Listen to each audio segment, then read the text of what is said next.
Chers fidèles, quelques annonces. Aujourd'hui, 22e dimanche après la Pentecôte, et bien sûr la fête de tous les saints, 1er novembre. Donc, à partir d'aujourd'hui, on peut, à partir de midi jusqu'à demain minuit, on peut obtenir des indulgences plénières en visitant une chapelle catholique, bien sûr, aussi un cimetière. J'ai mis les conditions sur Internet. Ceux qui ne savent pas, qu'ils me demandent d'envoyer les conditions pour obtenir les indulgences plénières et même partielles. Donc demain, le jour des morts, commémoration de tous les fidèles défunts. Mardi de la Féerie, mercredi Saint-Charles Borromée, évêque et confesseur. Jeudi de la Féerie, vendredi de la Féerie, premier vendredi du mois, samedi, premier samedi du mois, et donc Notre-Dame, la Sainte Vierge au samedi.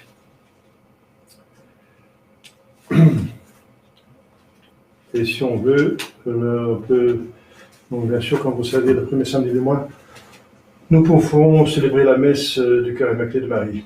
Dimanche prochain, le 23e dimanche, après la Pentecôte. Alors, à partir de demain, il y aura un confinement encore plus strict et la liturgie est interdite en Belgique. Bon, c'est un peu bizarre parce que je pourrais faire la liturgie tout seul, comme maintenant, je n'aurai pas de servant de messe. Maintenant qu'il y a encore 4 personnes qui peuvent assister, mais demain, plus personne, sauf une personne.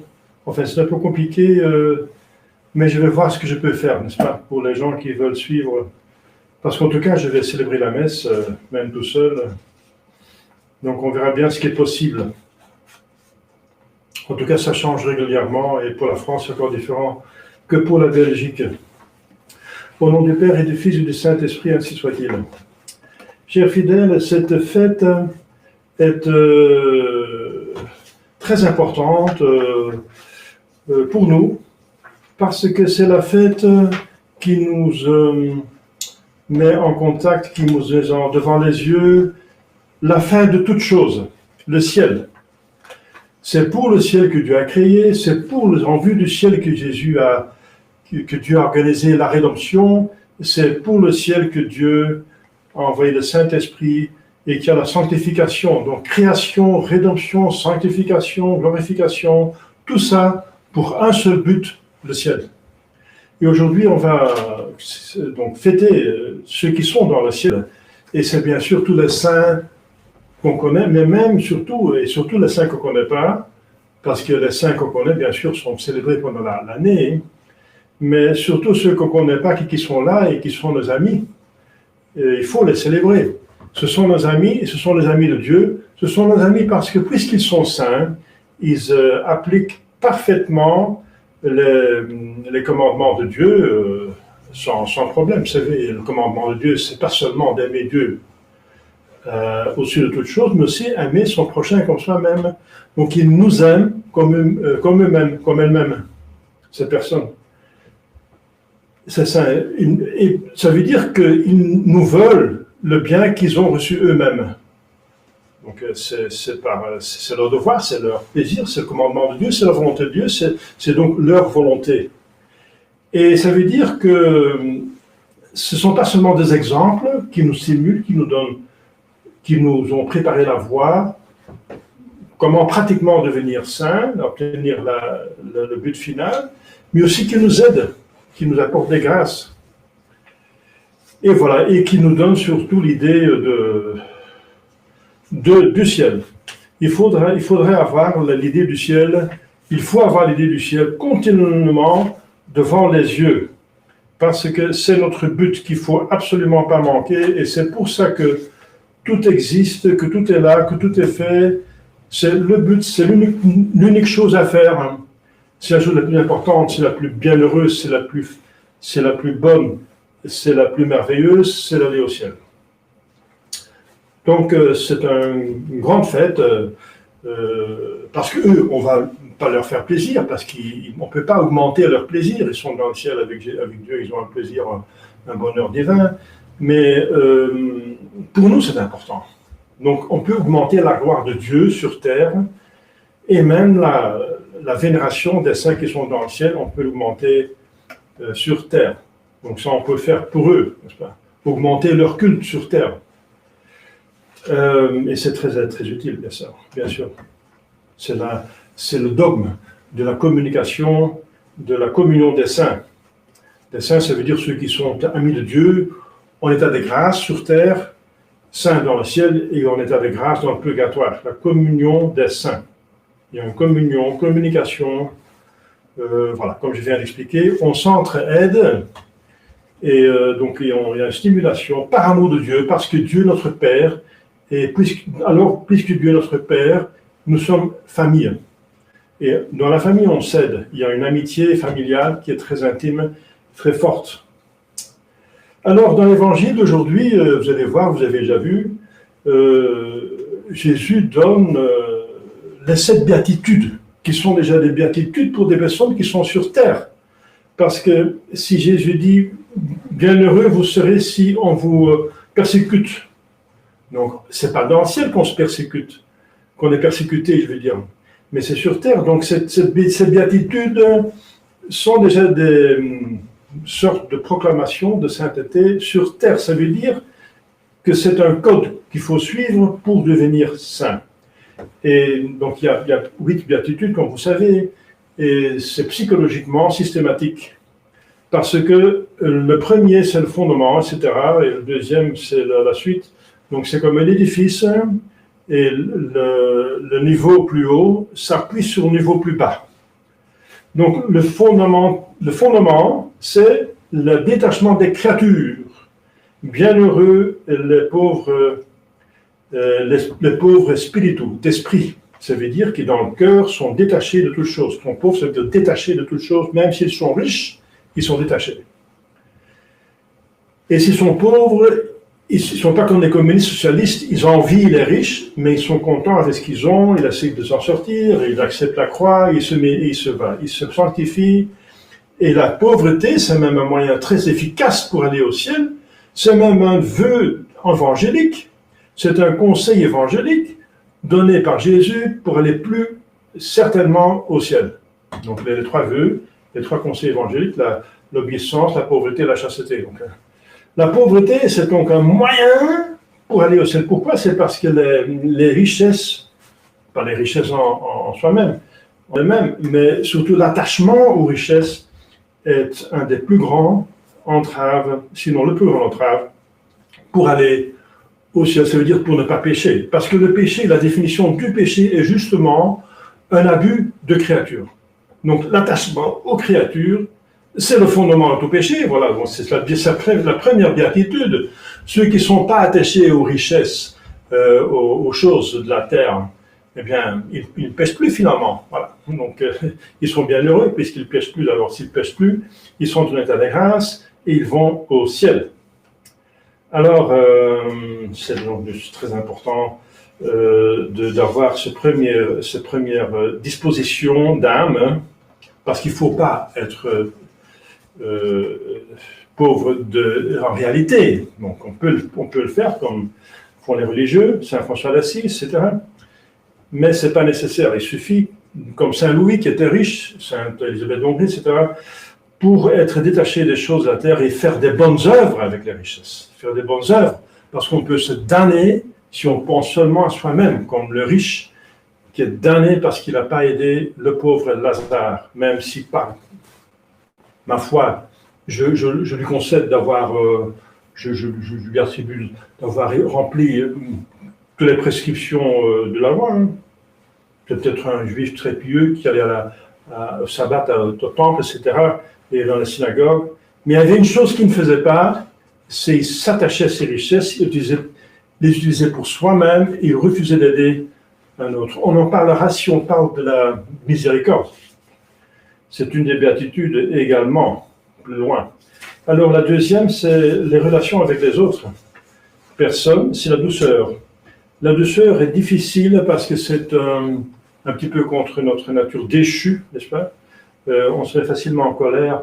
Et en plus, la colère parfois est nécessaire parce que Jésus, qui est la douceur elle-même, qui est la douceur en personne, puisque c'est la personne divine, une personne divine, eh bien, il se mettait parfois en colère, comme vous savez.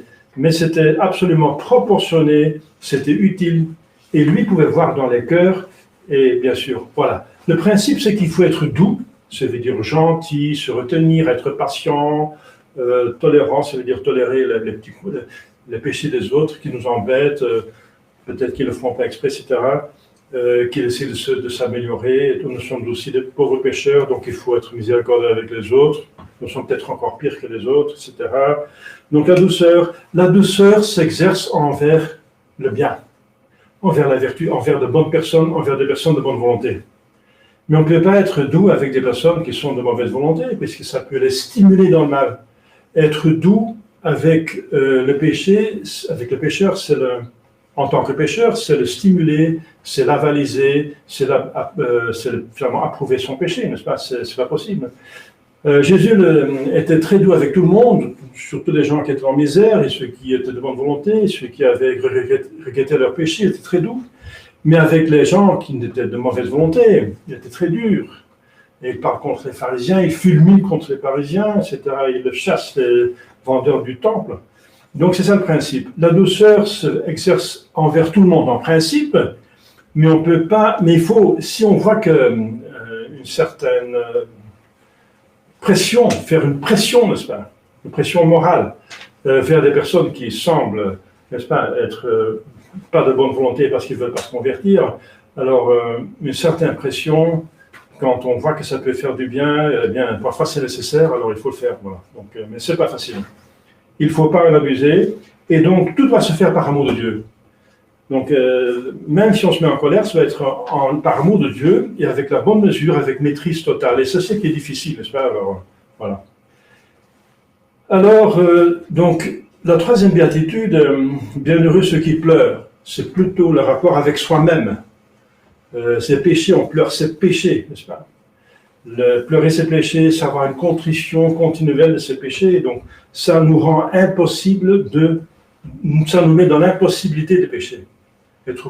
Avoir la componction de cœur, ça nous met dans l'impossibilité. Et pleurer aussi avec les misères des autres. Jésus a pleuré, n'est-ce pas? A pleuré sur Lazarus, il a pleuré sur les femmes de sur Jérusalem, il a pleuré quand il voyait la misère, il a certainement pleuré dans la crèche, comme tout enfant, n'est-ce pas? Voilà. Mais la Sainte Vierge a pleuré, on voyait dans le Stabat Mater, lacrimosa. Lacrimosa, ça veut dire pleurante. Si Jésus a pleuré, elle a pleuré, mais elle a pleuré les péchés des autres, elle a pleuré avec Jésus, par compassion, n'est-ce pas? Donc il ne faut pas pleurer par amour propre, ou par dépression, n'est-ce pas? C'est très dangereux, la dépression est mauvaise. La dépression, la fainéantise, le découragement, c'est la mère du diable. Donc c'est plutôt le contraire.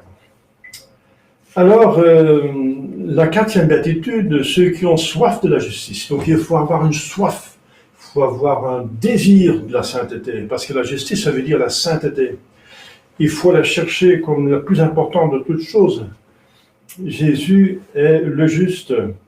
C'est une lumière brillante. Ma nourriture, dit Jésus, est de faire la volonté de mon Père.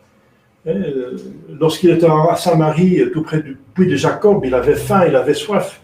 Et les disciples sont allés chercher de la nourriture en ville, mais il parle avec cette femme, il est en train de la convertir, et quand les disciples reviennent, il ne commence pas à manger, il continue à parler avec la femme parce qu'il a plus soif de sauver son âme que de manger la nourriture corporelle. Il dit, ma nourriture est de faire la volonté de mon Père. Voilà, on devrait être comme Jésus. Sitio, j'ai soif, il a dit sur la croix. J'ai soif d'âme. Jésus avait sur la croix plus soif d'âme qu'il avait soif de l'eau, parce qu'il avait perdu beaucoup de sang, etc. Donc il avait soif, il avait déshydraté, mais quand même, il avait encore un plus grand désir de faire la volonté de Dieu, de son Père, que de satisfaire ses besoins naturels, corporels, n'est-ce pas? Et il faut l'imiter. C'est le but qu'on ne peut pas manquer. Il faut s'occuper tout le temps, n'est-ce pas, de la sainteté. Il faut se mettre en question en tout temps, se demander, est-ce que je fais la volonté de Dieu? Est-ce que je la fais bien? Est-ce que je préfère mieux? Est-ce que je préfère avec plus d'amour de Dieu, plus parfaitement, par amour de Dieu, plus mérité? Parce qu'après, c'est venu pour toujours, n'est-ce pas? C'est ces secondes que nous avons ici, ces minutes, ces heures, ces jours, ces mois, ces heures, ces années. C'est les seuls qu'on a dans toute l'éternité pour mériter. On n'a pas d'autres. C'est les seuls. Donc voilà, alors utilisez-les bien. Parce qu'il y a un grand voleur de temps et c'est les écrans. Les écrans volent le temps. Donc ne tombez pas dans ce piège de vous laisser dérober le temps parce que time is money, disent les Américains, mais c'est pas vrai. Time is a possibility for merits. Le temps, c'est pas l'argent, en premier lieu, le temps, c'est une possibilité de mériter. C'est plutôt des mérites, c'est de l'argent céleste, oui, surnaturel.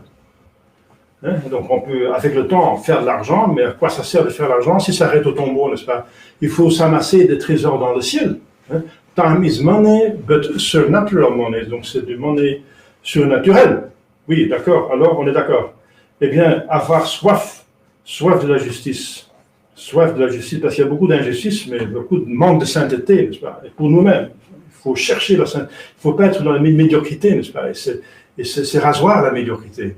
La sainteté, c'est un zèle, c'est un feu, c'est amusant, n'est-ce pas? C'est amusant, c'est agréable d'être dans la ferveur. La sainteté, ça va presque soit tout seul.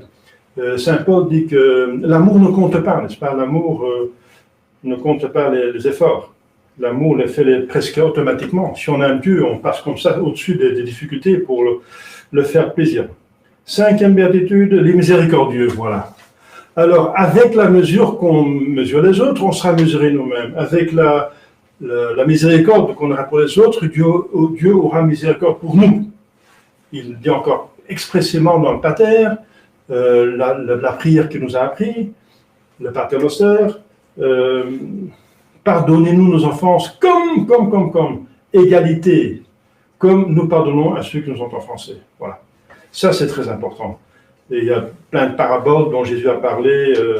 Donc, si Dieu nous remet les péchés, il faut remettre les péchés des autres. C'est une parabole de l'endetté, donc de créditeur et de débiteurs. Alors, il y a plus de bonheur à donner qu'à recevoir. C'est connu, cette loi spirituelle. Donnez et l'on vous donnera. Vous voyez, l'évangile est plein de ces textes, même les autres parties de l'Écriture sainte. Dieu vous rendra au centuple. Ah, voilà. Donc, très important, vous voyez là l'exemple des saints.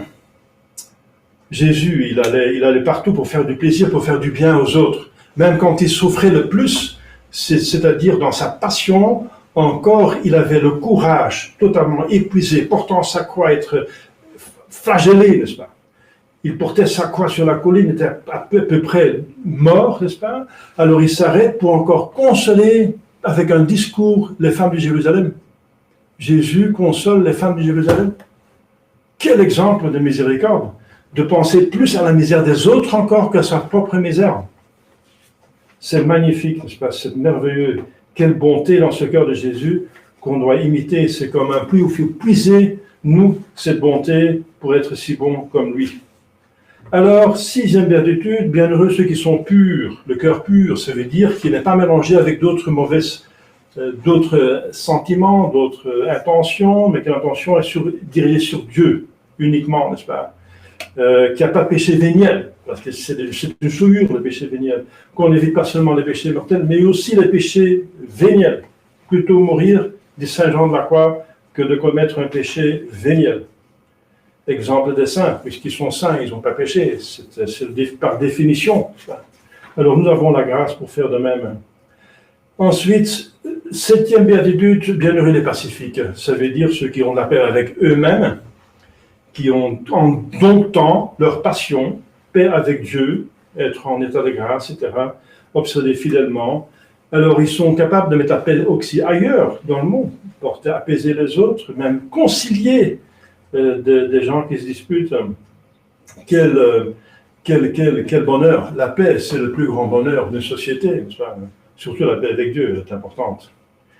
Alors, la dernière béatitude, c'est la plus importante, enfin, qui donne le plus de mérite, c'est la persécution. Eh bien, on est en plein dedans, n'est-ce pas? En plein dedans, on est persécuté pour la justice, pour le royaume des cieux. Grand est votre... Réjouissez-vous beaucoup, dit Jésus, parce que grand est votre récompense dans le ciel. Chers fidèles, voilà un programme de vie en imitant les saints. C'est pour ça que les saints sont dans le ciel. On a jeté un coup d'œil dans leur âme, parce qu'on peut bien sûr imiter et admirer leur vie, mais l'important c'est qu'est-ce qui se passe dedans, n'est-ce pas? C'est par la vie intérieure, par la vie spirituelle, par leur volonté, par leur amour de Dieu qui se sont sanctifiés. Alors demandez la Sainte Vierge pour bien comprendre, n'est-ce pas, cette voie spirituelle, et de la parcourir totalement, parfaitement pour arriver là, n'est-ce pas, chez eux avec leur aide. Au nom du Père et du Fils et du Saint-Esprit, ainsi soit-il.